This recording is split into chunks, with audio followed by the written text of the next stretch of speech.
Où trouve ton comptable là? Oui, toi là, ton comptable. Tu m'expliques ça là, ce que c'est? Tombe pas la tête quand je te parle. Reste droit, c'est quoi ça là? Oui, ça. Tu m'as vu ce que tu me coûtes? Mais c'est pas possible ça. L'hôtesse ça fait belle, un petit bouchon réservoir en bleu aluminium, du rite longue de machin. Et tout bordel, une petite visserie tranquille. Mais tu te crois rouge, c'est ta mère ou quoi? Ouais, Noël, c'est pas encore là, c'est pas encore la Saint-Valentin, d'accord? Sinon, moi, si ça continue, je ne signe le divorce. Salutations, j'espère que vous allez bien. Aujourd'hui, toute nouvelle vidéo qui va parler de l'histoire de la CRZ. Et oui, parce que j'ai cette moto-là, mais je vous ai pas expliqué comment je l'ai eue. Alors aujourd'hui, on va parler de ma CRZ, l'histoire qu'elle a et surtout comment je l'ai acquérie. Elle a une très très longue histoire. Et surtout, j'aimerais pas avoir la sienne. Ah bon, elle a quoi comme histoire? Eh ben Josie, elle a comme histoire, c'est que, c'est une moto que mon collègue a. L'un de mes meilleurs amis. En fait, il l'a acquérie quand il en voulait une. Il a acheté une moto sur le site Minimix, mais du coup, Minimix n'avait plus ce modèle-là en stock. Donc du coup, ils lui ont donné CRZ 140. La classe, non? Eh oui, lui, il a eu super de la chance. En tout cas, il a voulu la moto qu'il voulait depuis longtemps, et surtout, pour faire le con avec, et pour draguer des nanas. Ah, remarque, il a dragué des nanas, on sait peut-être jamais. Hein. Peut-être que... Remarque, on se pose quand même la question.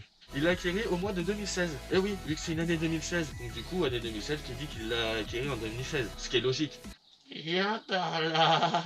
Non, c'est bon, reste à ta place, Josie. Oui, effectivement, cette moto a une grande histoire. Elle s'est fait tourner. Oui, comme une pute. Mais tu t'es fait tourner? En fait, on est un groupe de collègues à l'avoir obtenue, cette moto-là. Exactement la même que celle-ci. Et bien sûr, c'est elle qui s'est fait tourner. Ça a commencé par mon pote Kiki. Ensuite, ça a fait mon petit Crazy. Et ensuite, ça a fait mon petit Toto. Ensuite, mon petit Jojo. Et ensuite, mon petit Kiki. Oui, la personne qui l'a acheté, il l'a racheté 2 fois. Ouais. Un peu bizarre quand même comme conséquence, mais bon. Mais comment ça se fait qu'il l'a racheté 2 fois?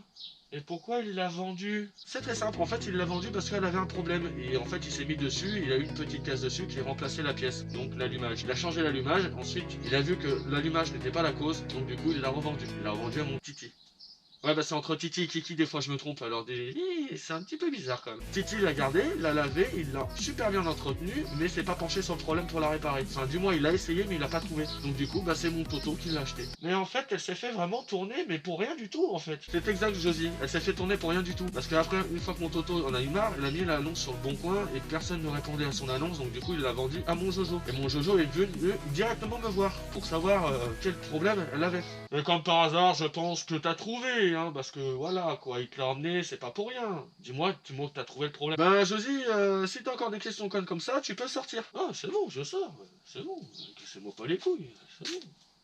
Effectivement, il me l'a emmené parce que je savais où était le problème. Enfin, du moins, je me suis penché dessus. Il l'avait emmené la veille, on a essayé de travailler dessus et le problème persistait toujours. Alors, du coup, je lui ai dit à mon Jojo qu'il me la laisse une journée dans le garage pour que je me penche dessus. Et oui, effectivement, si vous en doutez bien, j'ai trouvé le problème. C'était la bobine haute tension. La bobine haute tension, vous savez, celle qui est branchée sur l'allumage et puis qui fait avec le câble NGK Racing qui fait l'étincelle avec l'antiparasite. C'était ça le problème. Et oui, la bobine haute tension était complètement morte. Alors du coup, j'ai pris celui de mon scooter, mon ancien scooter qui était un nitro. Je l'ai pris, je l'ai mis dessus. J'ai mis un coup de kick et ça a démarré. Donc du coup, j'ai été voir mon Jojo chez lui. Après à peu près, sans vous mentir, 2 heures de travail. Oh, c'est pas beaucoup, mais on s'en sort quand même. Donc du coup, je lui ai ramené. Et super content, il a fait un tour toute la journée. Il m'a même remercié pendant des mois et des mois. Et tout le monde a cru que c'était une blague. Ah ouais, parce que si mon Kiki savait que c'était ce problème-là, il l'aurait gardé, bien évidemment. Une fois que mon Jojo a utilisé cette moto-là, il l'a revendue au premier propriétaire de la bécane. Donc mon Kiki, qui l'a récupéré. Il s'en utilisé 2 ou 3 fois. Et après, il l'a mis au fond du garage. Et comme par hasard, moi, comme une fleur, j'apparais. Et en même temps, c'est moi qui l'avais réparé, donc du coup, voilà. Oui, mais ce bâtard voulait pas me la vendre. Non, il voulait la garder.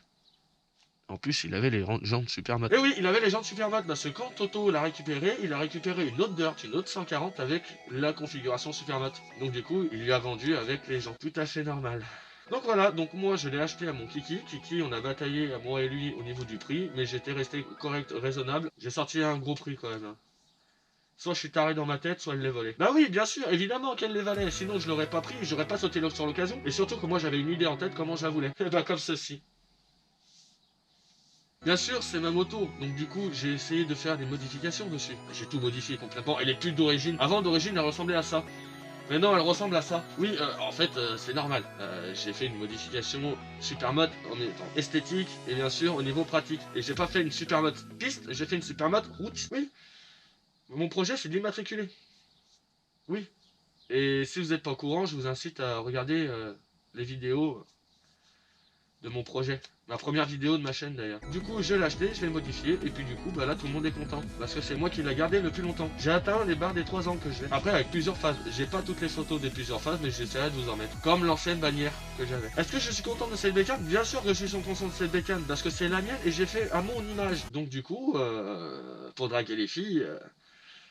c'est super. Ah oui, ça par contre, c'est cette bécane là, enfin toutes les bécanes en général, c'est un attrape-femme. Parce que les femmes n'aiment pas les motos en général, mais il y en a qui aiment super bien la moto, et même il y en a qui sont motards. Soit parce que leurs pères lui ont donné la passion de la moto, soit parce qu'ils trouvent qu'une moto est super belle. Mais il y en a qui ne veulent pas monter dessus, peur de se faire mal ou de se tuer avec. Je comprends. Moi, une de mes ex adore ma bécane. Et encore aujourd'hui, mon ex adore encore ma bécane. Oui. Mais des fois, on sait pas si elle veut me la voler ou pas, tu vois. Mais bon, j'ai envie de te dire un truc, c'est que ma femme reste ma femme. Je parle de elle, bien sûr. Ensuite, eh ben, je l'ai monté comme je voulais moi, avec mon esthétique à moi, qui me ressemble le plus, comme je vous l'ai dit. Mais il y a une question qu'il faut qu'on se pose quand même. C'est est-ce qu'on a essayé de la racheter? Oui, on a essayé de me la racheter. Et même à des prix exorbitants.